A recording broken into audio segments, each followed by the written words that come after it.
ang init. Hindi pala tayo nakadala ng ano, ng sleeves natin o jacket man lang, no. Kalimutan natin. Anyway, dito mamaya kakanan tayo, no. Labas natin Aurora. Okay. It's a short vlog lang naman. So it's my first day sa moto vlogging, no.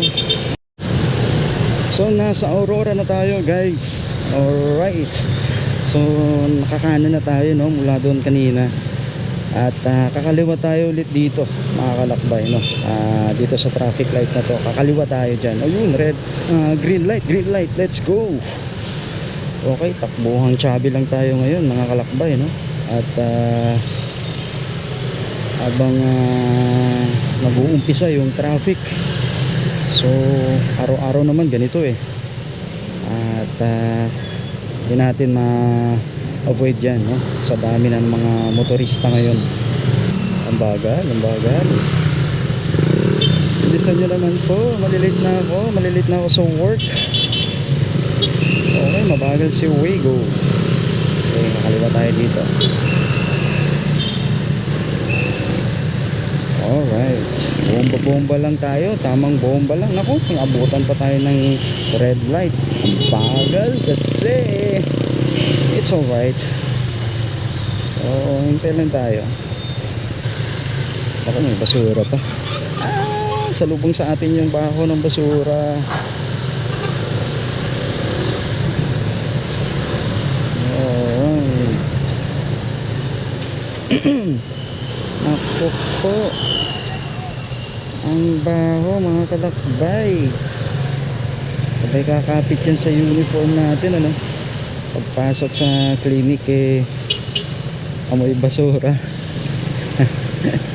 Okay, kaliwa to. Kaliwa ka na. Dios. So diretso pa tayo, no. At hanggang sa matadaanan natin yung Ali Mall tsaka SM Cubao.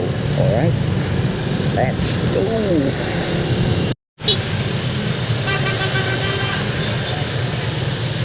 So nandito na tayo sa Ali Mall. Alright, so mapapansin nyo sa bandang kanan, Ali Mall na po ito. Ayan. Alright, so pagkatapos niya yung SM naman, no? Nandito pala tayo sa town center, no? Sentro ng Cubao. Alright, so ito po ang mga establishments. So ito sa kasunod na building, SM naman, no? Yan, SM to. SM. Alright, SM yan, no? SM Supermarket ng Cubao. So nandito na tayo sa EDSA, no? Alright, EDSA. Sana hindi na alog yung ulam nating binili kanina.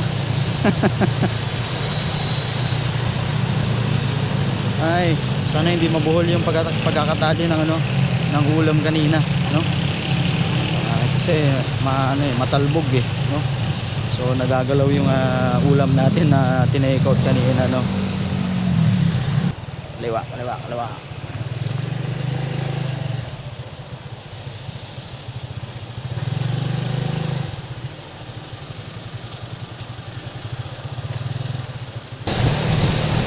So dito, music, pasok.